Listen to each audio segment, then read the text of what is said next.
Saludos cordiales, estimados.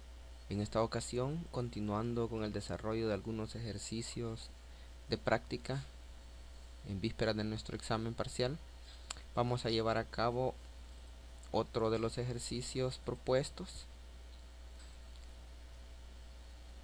Haremos el ejercicio 4, que consiste en crear un programa que determine si un número es par o impar. Bien, para saber si un número es par o impar, acá en Assembler pues no tenemos a nuestra disposición la función que nos haría esta comparación directa. Podría ser en C, podríamos haber usado Moodle, pero para este caso, como no la tenemos, lo podemos hacer nosotros manualmente, ¿verdad?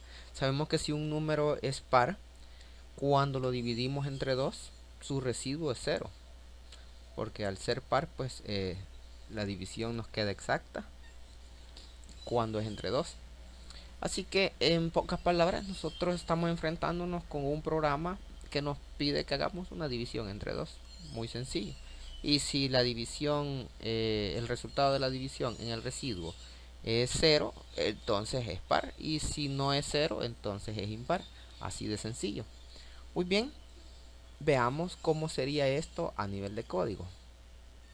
Acá tengo preparado el ejercicio y veámoslo.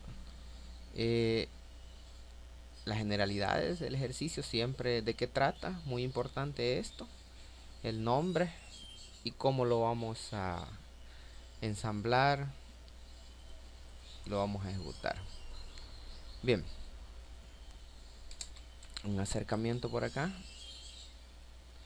Primeramente decimos el punto de entrada, va a ser la etiqueta main, y para este caso, como vamos a pedir el número desde la entrada estándar de nuestra computadora, el teclado, vamos a agregar el scanf, y como vamos a imprimir a nuestra salida estándar, que es la pantalla, el monitor, vamos a utilizar printf.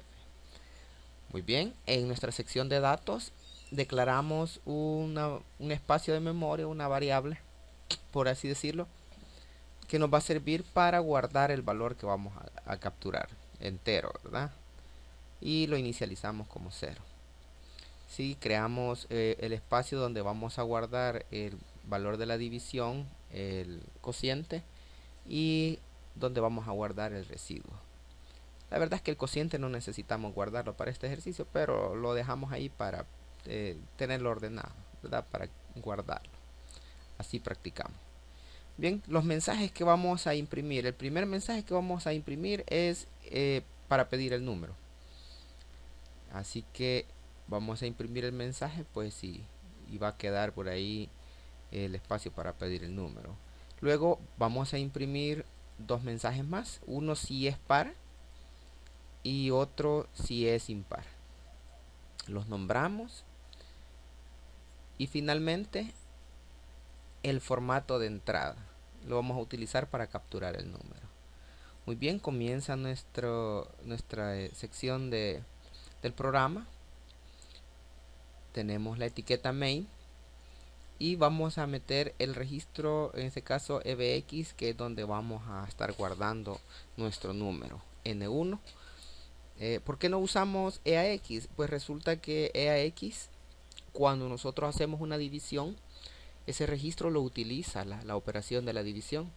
Así que tenemos que tener cuidado de que según las operaciones que vamos a hacer, los registros que vamos a ocupar no choquen, ¿verdad? Los valores, porque nosotros podríamos hacer una operación y no darnos cuenta que en algún momento esa operación cambió un valor de un registro y no nos percatamos de eso, pues y hacer acá un debugging es un poquito más complicado. Pues al menos yo estoy desarrollándolo acá en Notepad Plus y no tiene una opción para hacerle una ejecución por paso, ¿verdad? Ahora bien, cuando ya insertamos a la pila nuestro registro, salvamos el registro EBX, metemos el primer mensaje a la pila y mandamos a llamar a la función de impresión. ¿Sí? Como el mensaje tenía un tamaño db, y este mensaje cuando es db, esta es una instrucción que ocupa, vean acá, el tamaño que ocupa es un bit. En teoría nosotros tendríamos que mover el stack pointer un bit, pero resulta que nosotros estamos haciendo operaciones a 32 bits, ¿sí? Entonces, para evitar algún problema al momento de que estamos moviendo ese puntero, tendríamos que mover por cada operación que hagamos, tendríamos que moverlo 4 bytes, ¿verdad? Para poder, mantener la congruencia de nuestra pila. Ok, sigamos. Ahora insertamos, metemos el valor de N1. También insertamos el valor del formato de entrada y mandamos a llamar a la función para capturar nuestro número, ¿verdad? Desde el teclado. En esta ocasión, si lo ven, tenemos N1 que tiene 32 bits, o sea 4 bytes. Y tenemos el formato de entrada que también tenía 32 bits o 4 bytes, según como lo declaramos acá arriba. Vamos a ver. Formato de entrada dice que es un db. Bueno, db no es de 32, pero siempre, aunque no sea de 32, nosotros vamos a movernos los 32 bits, ¿verdad?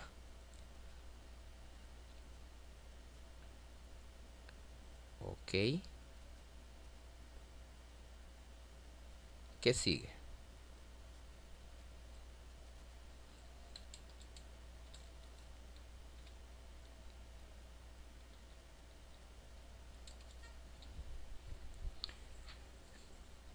Nos movemos entonces con los 4 de N1, los 4 bytes de N1 y los del formato de entrada 8 bytes, ¿verdad? Eso es lo que nos movemos en nuestro stack pointer.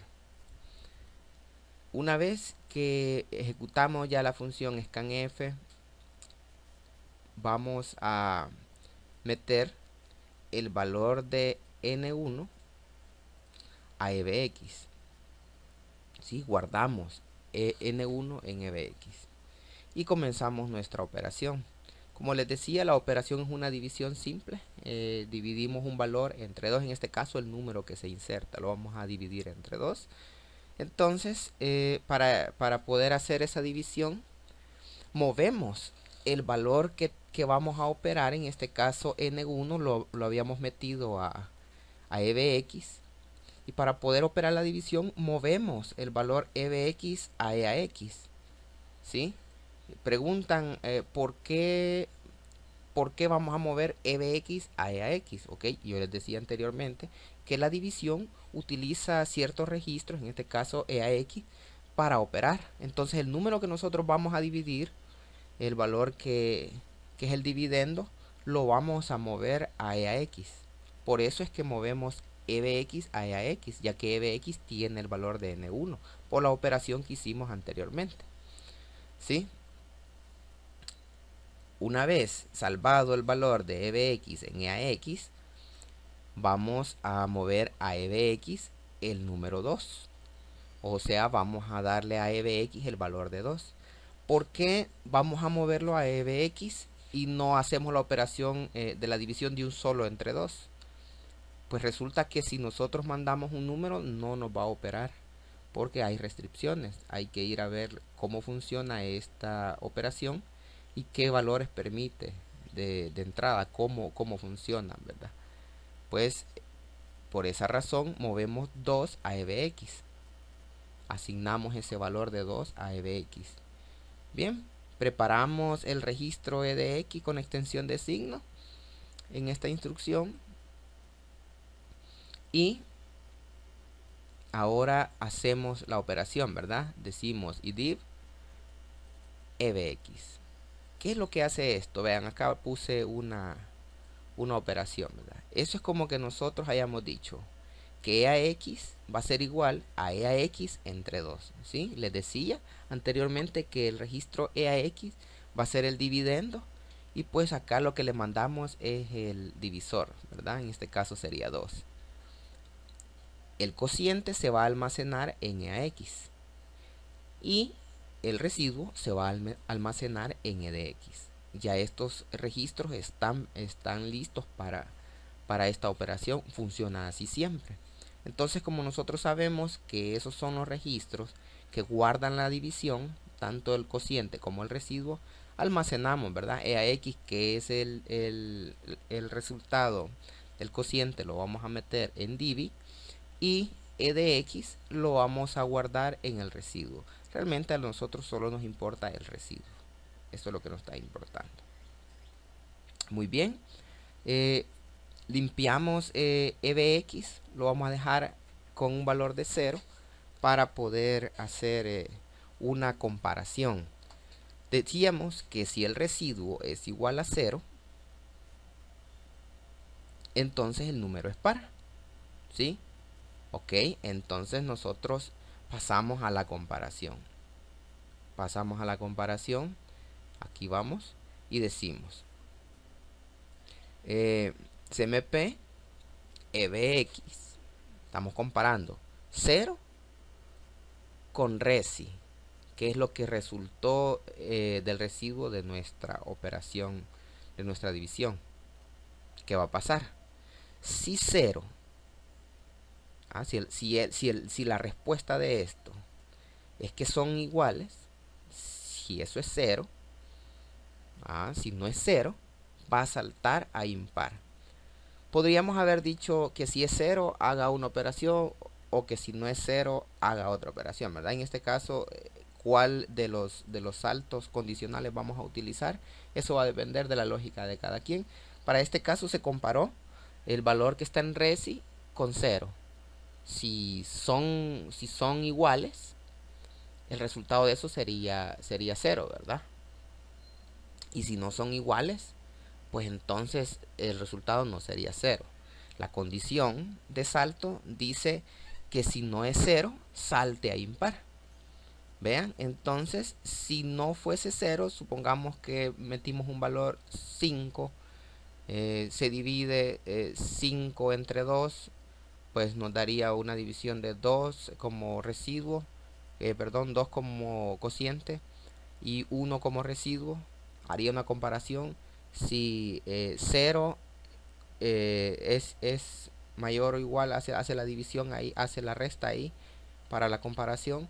Y si es el valor resultante es 0, pues simplemente omitiría este salto. Pero si no es 0, él va a saltar. ¿Va a saltar a dónde? Va a saltar a impar. ¿Qué es lo que va a pasar acá? Pues meteríamos a la pila nuestro mensaje, mandaríamos a llamar a la función de impresión con la instrucción call y pues agregaríamos, ¿verdad? Le subiríamos al stack pointer el tamaño de este mensaje que hemos puesto. Seguido de eso pasaría al final, la etiqueta final. Limpiamos el registro de EAX poniéndole valor 0 y el de EDX también poniéndole un valor 0, ya que no queremos que queden por ahí con valores, ya que hicimos operaciones con esos registros. Y finalmente habíamos metido a la pila EBX, el registro EBX, pues lo sacamos y hacemos un retorno al programa. Bien, en la operación de comparación, si el resultado hubiese sido 0, al comparar, ¿qué es lo que hubiera pasado? Se hubiera omitido este salto, ¿sí? Este salto que está acá no se hubiese hecho y hubiese pasado a la siguiente instrucción, que era par, porque como eran 0, el resultado quiere decir que era un número par. Entonces hubiésemos introducido el mensaje a la pila diciendo que es par. Lo imprimimos, movemos el stack pointer, el tamaño del mensaje y saltamos a final, ¿verdad? Porque no queremos pasar por impar, ya que esa es otra operación que nos imprime que el número es impar. Bien, saltamos a la etiqueta final y ya en final pues volvemos a hacer lo mismo que anteriormente explicaba. Limpiamos los registros EAX y EDX y finalmente sacamos EBX de la pila y damos el retorno al sistema, ¿verdad? Al control del sistema. Bien, dicho eso, vamos a ver cómo funciona este programa. Hagamos unos cambios aquí, guardémoslos y veamos.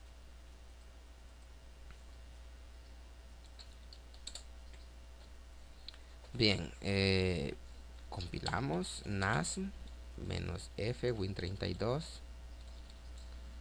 y nuestro programa se llama numeropar.asm. Vemos que no hay ningún error, al menos no de sintaxis. Ahora enlacemos esto, gsc numeropar.objeto, pasamos el archivo objeto y lo nombramos ahora el ejecutable como numeropar.exe. Vemos que se enlazó bien, ejecutémoslo. Bien, nos pide el número.